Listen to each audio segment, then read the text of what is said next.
이 바나바와 사울이 살라미의 총독 서기오 바울에게 복음을 전할 때 마술사 엘루마, 바예수라고도 하고 마술사 엘루마라고도 하는 이 엘루마는 총독이 복음을 믿지 못하도록 방해를 했죠.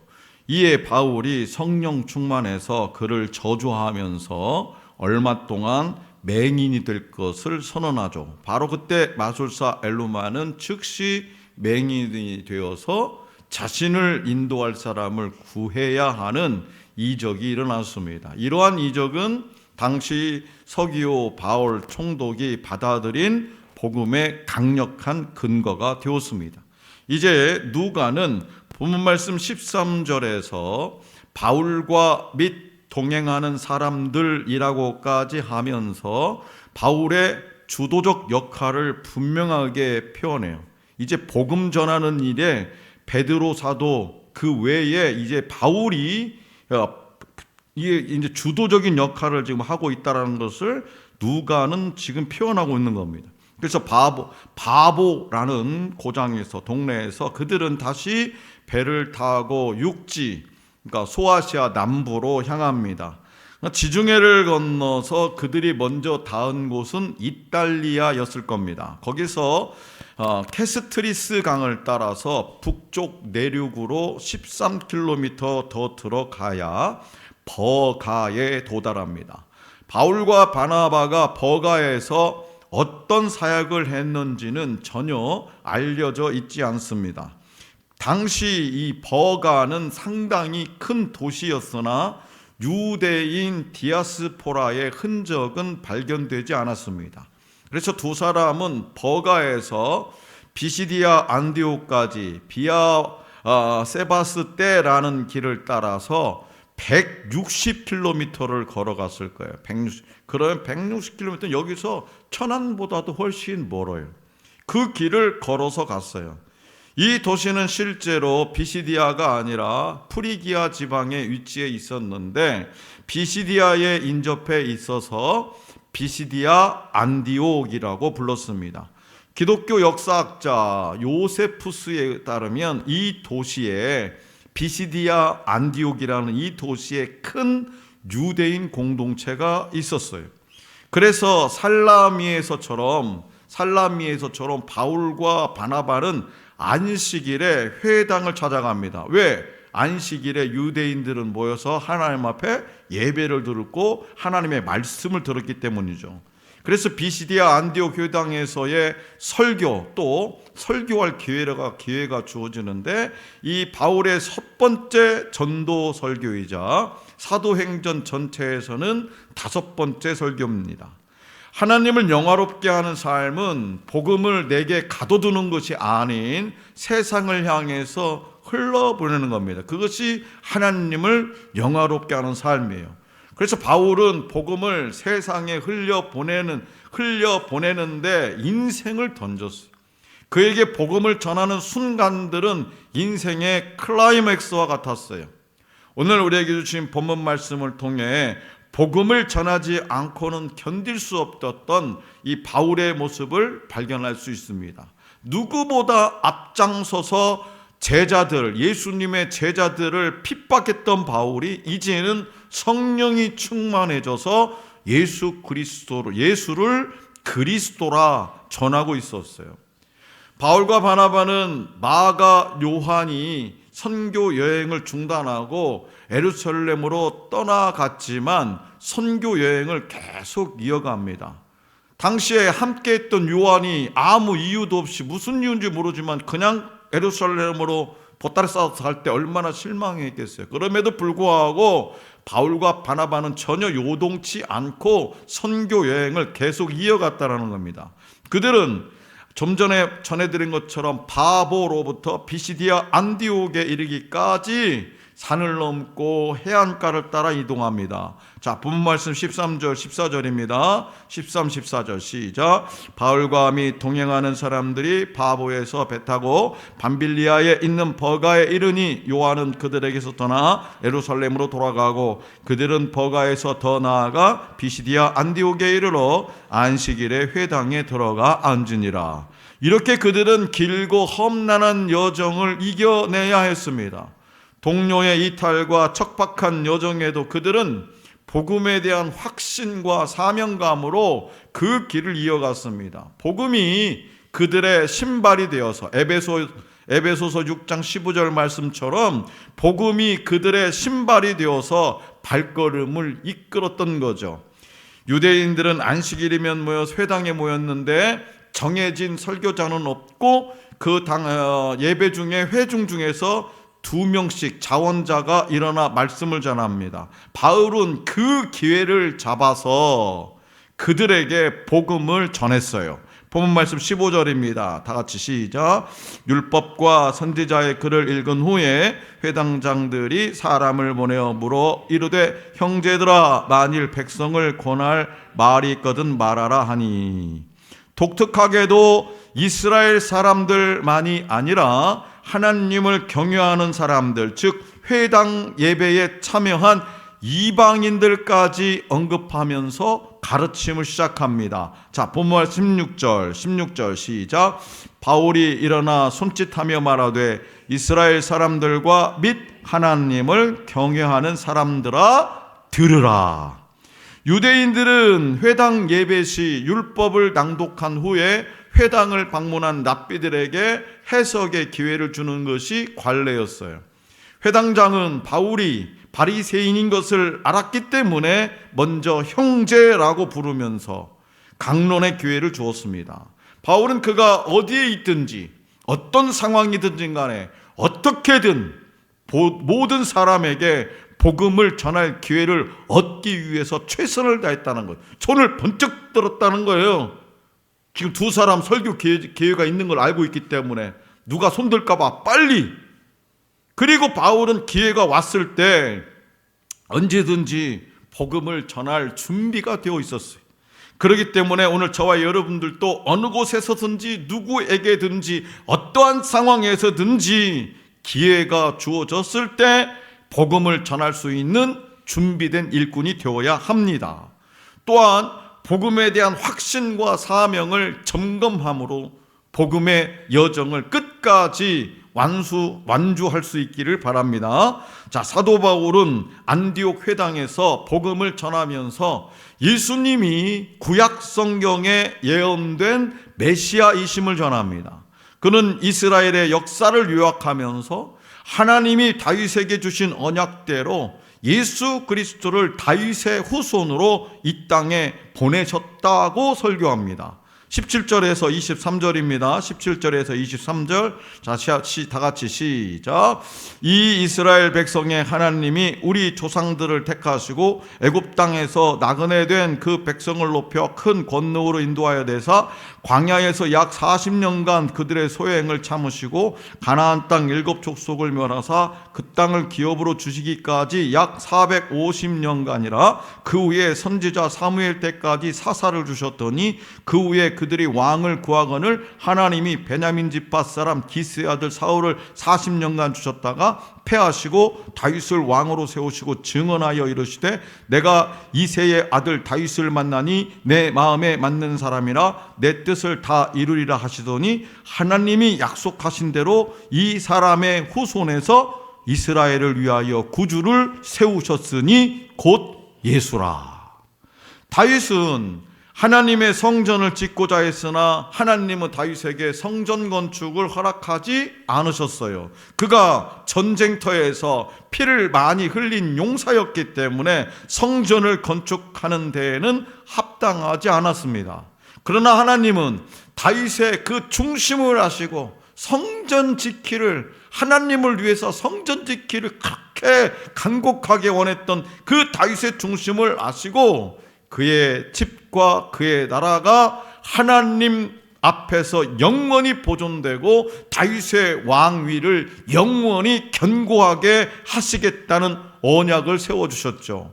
그런데 이스라엘의 역사에서 다윗 후손의 왕위는 바벨론에 의해서 유다 왕국이 멸망당하면서 끊어지게 됩니다. 하나님이 언약하신 영원한 왕위, 그러면 어떻게 영원한 왕위가 다윗 후손을 통해 이어지냐? 그건 바로 메시아를 보내셔서 영원한 하나님 나라의 왕이 되게 하시겠다는 뜻이었어요. 다윗 언약의 내용과 메시아가 다윗의 후손으로 오실 것은 유대인들이 상식적으로 알고 있었어요. 그래서 유대인들에게 다윗의 후손이라는 말은 곧 메시아를 지칭하는 별명이었습니다. 이러한 역사적 사실을 잘 알고 있던 바울은 유대인들에게, 회당에 모여있는 유대인들에게 예수님이 바로 다윗의 후손으로 오신 메시아이심을 알림으로 어떤 말보다도 강력한 표현으로 핵심을 찌르면서 복음을 전했던 겁니다. 바울이 전한 이스라엘의 모든 이야기 속에서 동사의 주어는 모두 하나님입니다. 다시 말해서 바울은 하나님 나라의 역사는 하나님이 주도적으로 당신의 백성을 위해서 이루셨음을 강조해요. 그래서 하나님은 역사의 주인공이십니다. 그렇기 때문에 우리가 그분의 백성이 된 것도 신실하신 하나님이 언약을 성취하신 결과임을 기억하면서 우리는 감사와 찬양을 드리면서 살아갈 수밖에 없는 거죠. 바울이 이스라엘의 역사를 먼저 소개한 이유는 하나님의 구원 섭리가 긴 역사 속에서 언약대로 착착착착 이루어져 왔으며 예수 그리스도를 통해서 성취되었다는 것을 강조하기 위해서입니다. 특히 다윗의 후손으로 오신 예수님이 하나님이 약속하셨던 메시아임을 강조했어요. 그리고 이어서 바울은 복음의 핵심인 예수 그리스도의 십자가 사건과 부활을 선포합니다. 본문 말씀 26절에서 31절입니다. 26절에서 31절 시작. 형제들아, 아브라함의 후손과 너희 중 하나님을 경외하는 사람들아, 이 구원의 말씀을 우리에게 보내셨거늘 예루살렘에 사는 자들과 그들 관리인들이 예수와 및 안식일마다 외우는 바 선지자들의 말을 알지 못하므로 예수를 정죄하여 선지자들의 말을 응하게 하였도다. 죽일 죄를 하나도 찾지 못하였으나 빌라도에게 죽여달라 하였으니 성경에 그를 가리켜 기록한 말씀을 다 응하게 한 것이라. 후에 나무에서 내려다가 무덤에 두었으나 하나님이 죽은 자 가운데서 그를 살리신지라. 갈릴리로부터 예루살렘에 함께 올라간 사람들에게 여러 날 보이셨으니 그들이 이제 백성 앞에서 그의 증인이라. 아멘. 여기서 바울은 하나님의 약속대로 메시아가 오셨으나 유대인들이 안식일마다 외우는 선지자의 말을 알지 못하여 예수님을 정죄하고 십자가에 못 박았다고 말합니다. 다시 말해서 구약 성경은 달달달달 외우다시피 할 정도로 그렇게 말씀을 잘 알고 있었지만 메시아를 몰라봤다는 거예요. 그 말씀 속에 담겨있는 메시아를 몰랐다는 거예요. 이는 말씀을 겉으로만 외우고 인간의 지식으로 공부하는 것으로는 하나님의 진리를 깨닫지 못하는 한계를 그대로 보여줍니다. 하나님의 말씀은 성령의 감동으로 기록된 하나님의 계시이므로 성령의 지혜로만 그 뜻을 온전히 깨닫고 그 말씀대로 순종할 수 있습니다. 이러한 유대인들의 무지에 대해서 일찍이 이사야 선지자는 이렇게 예언했죠. 너희가 듣기는 들어도 깨닫지 못할 것이요 보기는 보아도 알지 못하리라. 예수님도 마태복음 13장 14절 15절에서 이 예언이 유대인들에게 성취되었고 그 이유가 백성의 마음이 완악하기 때문이라고 말씀하셨어요. 바울은 성도들을 위해서 하나님 아버지께서 지혜와 계시의 영을 주시어 말씀을 알게 해 주시기를 간절히 기도한 바가 있죠. 왜요? 인간의 지혜와 지식으로는 깨달을 수 없는 것을 오직 성령의 지혜와 능력으로 믿고 깨닫고 순종할 수 있기 때문에, 그래서 오늘 저와 여러분들이 복음을 믿게 된 것도 그 말씀을 믿을 능력을 주신 하나님 은혜의 선물입니다. 그렇기 때문에 저와 여러분들은 주님이 들을 귀를 열어 주시어서 복음을 듣고 깨달아 구원의 은혜를 베풀어 주심을 감사하면서 언제나 하나님의 말씀을 바르게 깨달을 수 있도록 성령의 지혜와 능력을 구해야 될 줄로 믿습니다. 하나님이 이스라엘 백성에게 구원의 말씀을 보내셨음에도 불구하고 그들은 예수님을 알아보지 못했고 선지자들의 말을 깨닫지 못해서 예수님을 정죄하고 십자가에 못 박았지만, 하나님은 예수님을 죽은 자 가운데서 다시 살리셨습니다. 자, 바울의 설교 요지는 예수님의 십자가와 부활이 하나님의 계획과 섭리 속에서 언약을 성취하는 과정이었다는 거예요. 예수님의 죽음과 부활이 복음의 핵심입니다. 이 진리를 오늘 저와 여러분들도 다른 사람들에게 전해야 되는, 예수님이 십자가에 못 박혀 죽으셨는데 3일 만에 부활하셨다. 이게 복음입니다. 이걸 다른 사람에게 전해야 되는 거예요. 몇 날 며칠 동안 굶주린 사람이 있다고 합시다. 이 사람에게 제일 기쁜 소식이 뭘까요? 몇 날 며칠 동안 막 지금 아무것도 못 먹었어요. 이 사람에게 제일 기쁜 소식은 뭐예요? 누가 먹을 것을 준다는 것. 그게 기쁜 소식이지 않겠어요? 누군가가 아주 좋은 옷을 준다면 안 기쁜 것은 아니지만, 이 사람에게, 며칠 굶은 사람에게 복된 소식은 아닐 겁니다. 기쁜 소식은 아닐 거예요. 추위에 벌벌 떨면서 얼어 죽을 것 같은 상황이 있는 사람에게는 추위를 이길 수 있는 따뜻한 옷을 준다는 말이 가장 기쁜 소식일 겁니다. 그렇다면 사형 선고를 받고 죽음을 앞둔 사람에게 가장 기쁜 소식은 뭘까요? 그것은 바로 사면되었다는 말, 혹은 사형을 면해 준다는 소식일 겁니다. 실제로 이런 일을 겪은 사람이 있어요. 실제로 사형장에 끌려갔다가, 누군지 아세요? 러시아의 문학가 토스토옙스키가 반정부 인사로 몰려서 사형 선고를 받았어요. 8개월 동안 감옥에 갇혀 있다가 마침내 사형을 당하려고 끌려가곤 순간 갑자기 황제의 명령이라면서 사형이 집행이 중단되었습니다. 물론 이 사건은 황제가 반정부 인사들에게 그 누구처럼 겁을 주려고 일부러 쇼를 한 것이었습니다. 하지만 토스토옙스키는 그야말로, 토스토옙스키 입장에서 보면 죽었다가 살아난 엄청난 사건입니다. 그냥 사형장에 끌려가고 있는, 당연히 죽는 걸로 생각한 거지, 그걸 누가 쇼라고 생각했겠어요? 죄로 인해서 하나님의 심판을 받아서 영원히 멸망받고 죽을 수밖에 없는 우리에게 진짜 복음은 예수 그리스도를 통해서 죄사함을 받고 사망에서 생명으로 옮겨졌다는 이 소식일 겁니다. 오늘 저와 여러분들도 사형장에 끌려가는 그 가망이 없는, 도저히 살아날 수 없는 그런 사형장에 끌려가는 죄인 중에 괴수였습니다.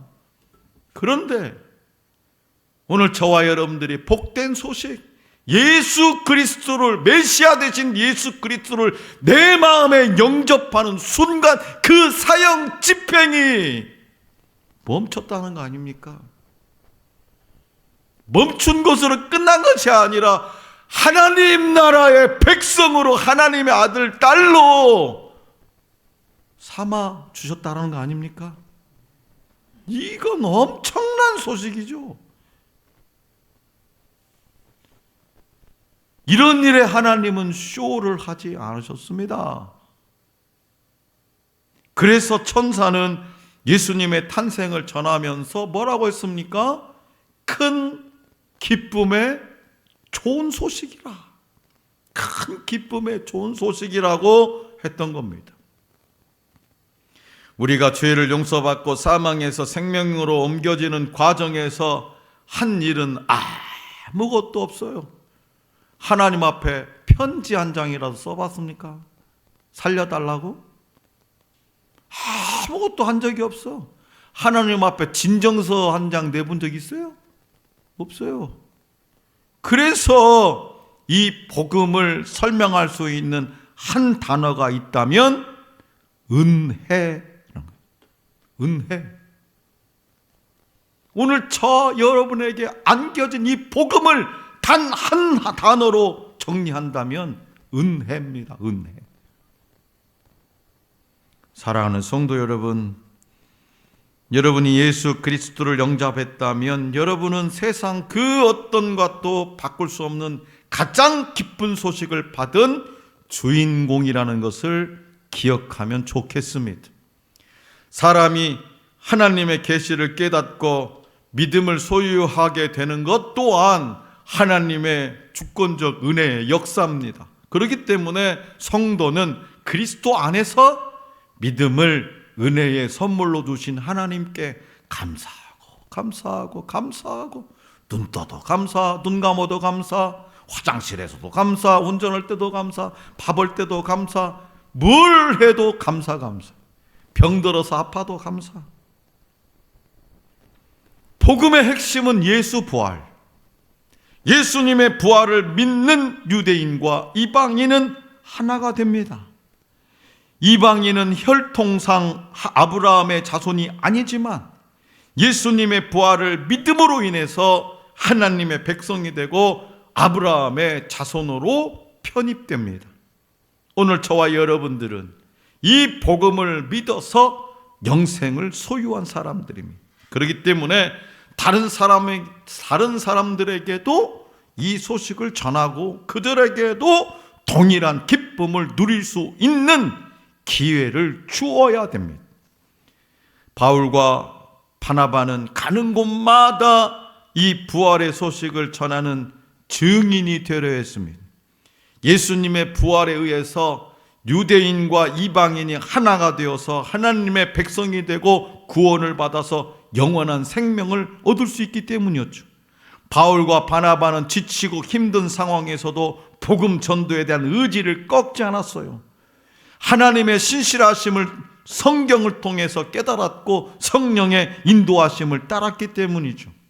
그러므로 진정 저와 여러분들도 복음을 위해서 어떤 고난도 감수하고 복음 증거의 기회를 얻을 때 담대하게 전할 수 있도록 늘 말씀과 성령으로 준비되어 있어야 한다는 것을 마음 깊이 새기시기 바랍니다.